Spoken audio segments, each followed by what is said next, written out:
Salve discipuli. All right, we're back. We're going to move on ahead with our next Latin lesson. You guys, I am so thankful that y'all were able to take your NLE before all this stuff started. Can you imagine, like, I don't know, doing all that work and then not being able to take it or having to wait a long time before you take it? I'm so thankful the way the Lord worked that out and allowed us to get that out of the way. But we still have a few more chapters to go. This is your last year of Latin, y'all. You have worked hard, and y'all are so special to me because y'all are the class. Like, I had y'all from the very beginning, and so it's been fun doing all this with you, but we're not quite done yet. We still have a couple more weeks left, so we're going to keep plugging away and trucking along and knock another chapter out this week. So today we are on chapter 26, which is on page 197, and this is another review chapter. These are working with demonstrative pronouns. Remember, the last 2 weeks we've worked on personal pronouns. So you had ego me, mihi me, nos nostrum, nobis nos nobis. That was your first person chant. And then you did second person, which was tu, tui, tibi, te, wos, westrum, wobis, wos, wobis. And then last week we moved on to third person, which was is, ia, id, eus, eus, eus, and so on. So we've covered all of your personal pronouns. So this week we're moving on to demonstrative pronouns. And remember, the demonstrative pronouns are the ones we use when we're demonstrating something. So we're going to say this or these or that or those. Those are going to be your demonstrative pronouns. And this week we're learning hic, haec, hoc, which means this or these. So it's going to be something near to you. Like, I have these books stacked up. Or I have this phone waiting to go when we chant. I'm using my husband's phone to record right now. So this or these are going to be the things that are near to you. Those are the demonstrative pronouns that go with hic, haec, hoc. And we use them to show something or point something out. That's an answer to a grammar question. So let's look on page 197, and we will go ahead and chant hic, haec, hoc. By the way, I'm not going to name names, but it could possibly be the only student that lives in my house. When I ask you to look in your book on a certain page, like, for real, go get your book and open it up and look on that page, because that's the only way that this is going to work. So anyway, please go do that. Thank you. Hit the pause button, go grab your book, and then come back. All right, so here we are. We're on page 197, and we're going to chant hic, haec, hoc. Here we go. Chapter 26. The chant is for the demonstrative pronoun or adjective hic, haec, hoc. We'll chant across. Hic, haec, hoc. Hic, haec, hoc. Huius, huius, huius. Huius, huius, huius. Huic, huic, huic. Huic, huic, huic. Hunc, honc, hoc. Hunc, honc, hoc. Hoc, hoc, hoc. Hoc, hoc, hoc. And the plural. He, hi, haec. He, hi, haec. Horum, harum, horum. Horum, harum, horum. His, his, his. His, his, his. Hos, has, haec. Hos, has, haec. His, his, his. His, his, his. The vocabulary. Frango, frangere, fregi, fractum. Frango, frangere, fregi, fractum. I break, to break, I broke, broken. I break, to break, I broke, broken. Redo, redere, redidi, reditum. Redo, redere, redidi, reditum. I give back, to give back, I gave back, given back. I give back, to give back, I gave back, given back. Quairo, quairere, quaesivi, quaesitum. Quairo, quairere, quaesivi, quaesitum. I seek, to seek, I sought, sought. I seek, to seek, I sought, sought. Traho, trahere, traxi, tractum. Traho, trahere, traxi, tractum. I pull, to pull, I pulled, pulled. I pull, to pull, I pulled, pulled. I drag, to drag, I dragged, dragged. I drag, to drag, I dragged, dragged. Huerto, huertere, huerti, huersum. Huerto, huertere, huerti. tea, where some. I turn, to turn, I turned. I turn, to turn, I turned. I don't know, y'all. I guess he has it in his book. Certainly. Certe, certainly. Bene, well. Bene, well. Hic, haec, hoc, this. Hic, haec, hoc, this. Multus, multa, multum, many. Multus, multa, multum, many. Teritus, terita, teritum, frightened. Teritus, terita, teritum, frightened. Teritus, terita, teritum, afraid. Teritus, terita, teritum, afraid. Aureus, aurea, aureum, golden. Aureus, aurea, aureum, golden. Anxious, anxia, anxium, worried.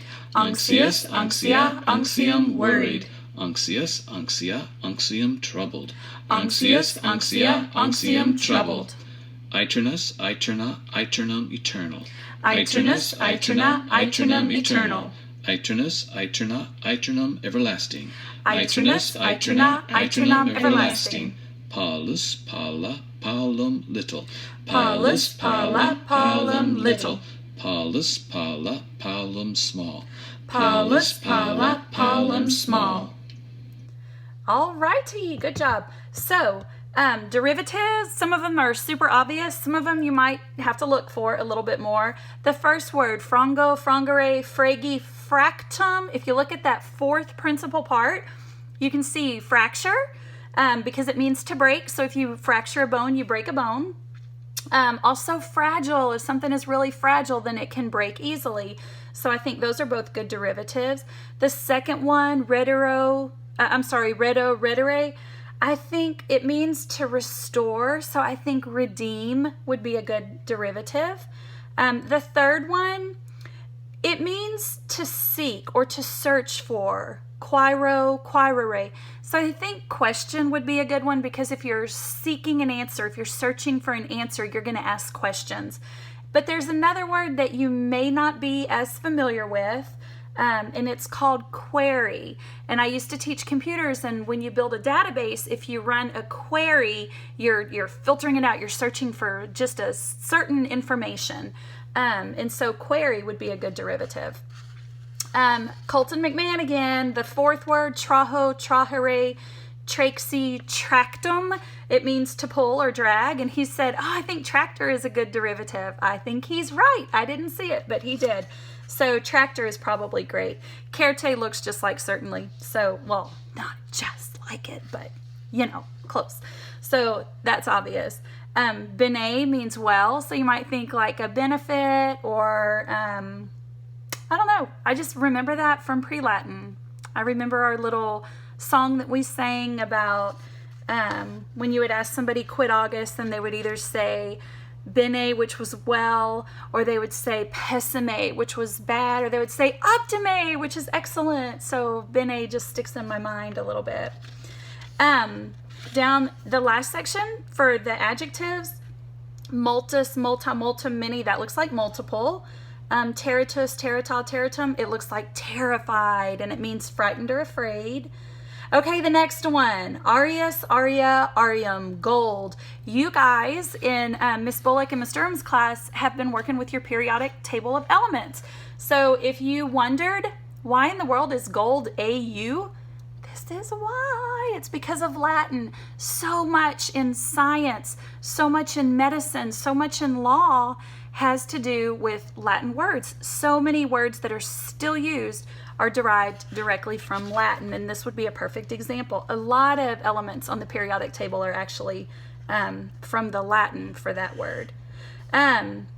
Anyway, the next one, anxious, anxia, anxium, it looks like anxious. Aeternus, aeterna, aeternum, looks like eternal. And I got nothing for Paulus, Paula, Palum, little, small, I don't know. I don't have anything. If you think of something, let me know, because I would love to write it in my book and use it in future years, but I got nothing as it is. Okay, so grammar, pages 198 and 199. We can do this in about like a minute and a half. They got very wordy with their descriptions. So basically, these demonstrative adjectives, they are used to show something or to point something out. And it's going to be the words, this week it's going to be the words this or these. So it just depends on whether it's one object. Like I said earlier, I have this phone. It's right here near me, so I'm using the word this, but it's this. I have this speaker that we use when we chant. I have this dry erase board that I'm fixing to use for a lesson. I have these books all stacked up because I don't know why. I just haven't cleaned my desk off and I have all these books stacked up. So this or these are going to be your demonstrative pronouns this week. So sometimes your demonstrative pronouns can be used as a word all by themselves where they truly function as a pronoun. They take the place of a noun. So like, for example, if I say, this is great, my pronoun, it's being used in place of the noun. It's functioning as a noun in the sentence because this is actually the subject, right? I'm going to put subject noun, even though like technically this would be a subject pronoun, but to stick with the sentence patterns that y'all have learned, I'm just going to call it a subject noun. Okay, so we would have a subject noun, a linking verb, and a PRA. So in this case, this is being used as a pronoun. It's functioning in the place of a noun. But what if instead of saying this is great, what if I said, there goes the speaker. What if I said, this book is great?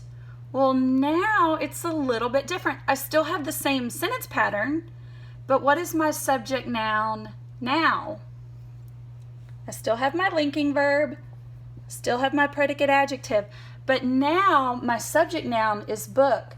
So if book is my subject noun, what is this doing? It's actually functioning as an adjective because it's modifying the noun book. So these pronouns can actually function as a pronoun, or sometimes they can function as adjectives as well. And same thing with the plural form. So I could say, we could do the same example. These are great. Right here, that would be a subject noun, linking verb, predicate adjective. Let me go ahead and mark those for you. All right, subject noun, linking verb, predicate adjective. Or if I modify it the tiniest little bit, it's almost the same thing. Y'all, why do I go straight to food? Every time, I feel like every time I give you an example, it's gonna involve food. So this time, pancakes. We had some homemade pancakes the other day and they were great. So these pancakes are great. Same sentence pattern, but just like the one that we did a minute ago with this book, now all of a sudden I still have my linking verb, I still have my predicate adjective, but these is not functioning as my subject anymore. What's the subject in this sentence? Pancakes is my subject noun, and these is just an adjective. It's just an adjective that's modifying pancakes. That is hard. If you have never tried to look at a phone and like draw something while you're staring at the phone screen, do that for fun because that's a little bit challenging. And y'all are probably really good at it, but I don't do this all the time, so I'm not good at it at all. Anyway, that is basically your grammar lesson in a nutshell. So I think we did it a little bit quicker than he did. Okay, homework. Let's look at homework. Y'all are quickly approaching the end of the book. Well, this is already chapter 26, which is hard to believe. Okay, homework this week. You are going to do page 200. We're already at page 200. Your memory worksheet, same thing you always do. Page 201. Page 201 has a couple that may give you a little bit of trouble. So let me tell you what they are. Sentence 2 and sentence 5. You have two words that are so similar. Actually, they both appear in sentence 2. Do you see how you have the word inwinimus, but then at the end of the sentence, you have the word inwinimus. It's got an extra vowel in there. One has I-M-U-S, the other one has I-E-M-U-S. So what they did, let me show you just in case you're not sure what I'm talking about. It's right here. So you have that one, and you have that one, okay? So remember, this is coming from the second principal part in venire, and they crossed off the RE. So in one of these sentences, let me mark it a little bit better so you can see it. Well, gosh, I don't have anything to mark it with at my desk. Okay, so in one of these words, you have the ending, so you have the I, I-N-V-E-N-I, and then they marked off the R-E. So in this one, the only thing that's the actual ending is the moose, M-U-S. Well, you know moose, that's not difficult at all. Moose, O-S-T, moostis, that's just a simple present tense verb ending. Y'all have been doing that for 5 years now, so you shouldn't have any trouble with that at all. But if you look at the last one, the last word in the sentence, it's a little bit different. I-N-V-E-N-I, that's the stem, right? Because it had an R-E right after it. So now they have an E-M-U-S for the ending. Well, you might be thinking, we didn't learn an E-M-U-S. That's kind of a weird verb ending. Well, on one of the 4,298 cheat sheets I gave you this year, sorry, there's a lot to go over in this book. Remember this one that has the blue on top and the green on bottom for the two different systems, your present system and your perfect system? Well, this year in this book, like chapter 14, somewhere around in there, the author went back and told you that for third conjugation and fourth conjugation verbs, they don't use your regular future tense endings. Remember how your future tense endings are bo, bis, bit, bimus, bitus, bunt. And we learned those all the way back in the A book. But now that we know third and fourth conjugation verbs, we learned that those actually have a little bit different future. Well, they have a whole lot different future tense ending. And the future tense for those are es, et, emus, etis, ent. So that emus, that's what you're looking at in this sentence number 2. It's just going to be a future tense ending on that verb, okay? And you're going to see it again in sentence number 5. It has that emus, also that future tense ending for sentence number 5. So don't get confused on those. And then the other thing on sentence 4, I think this is funny just because of translations I have received in the past. Oh, where can I get to you without a glare? Okay, sentence number 4, you have this word right here, malum. And I know that y'all are going to go, oh, we know what malum means. You have malus, mala, malum, bad. Well, yeah, it does mean that sometimes. But if you look at the bottom, at footnote number 4, do you see how they're giving you an alternative definition down here? Malus, mali actually can mean the mast of a ship. And of course, our whole story this year has been the journey of the captain and his sailors and the ferocious men that they meet on the island and all this stuff. So it would make sense that we would be talking about the mast of a ship as they're trying to figure out their way back home now. So anyway, just keep that in mind as you're doing sentence number 4 up here, that malum is not going to be bad. It's going to be the mast of a ship. So, okay, that's the translation. Let's skip page 202. I don't think we need, if we were together, we would have like done a matching exercise in class and it would have been just a little hands-on activity, but we're not going to do that, and you're not going to be missing out on anything by not doing it. So then the last thing is your quiz, which is on page, what is this, 203, right here at the end of the chapter. So you can do your quiz, and that's it. Yep, that's it for this week. So, okay, I'm so sorry. I didn't mean to drop y'all, but that was really funny. Anyway, that was really it. That's the end of our lesson. So I really probably didn't even have to pick up my phone and start recording again, but I will. So I just wanted to tell y'all that I am sorry that we're not going to be getting together anymore on Mondays, but I look forward to our time when we do get to come back up. I think I understood correctly from the email they sent out that one day this summer, when everything is safe, that we'll be able to come back up to the school and kind of have our last day of school and hand out National Latin Exam awards and all that good stuff. So I look forward to seeing y'all then. But until then, I'm thankful that we're home and that we're able to be safe and, you know, protect people whose immune systems make them at risk, and just protect all of us. So y'all just pray, keep praying that this will end soon. Pray for wisdom for our leaders, protection for everybody's health, all that good stuff. And I will see you for another video lesson next Monday. Love you guys. Walate.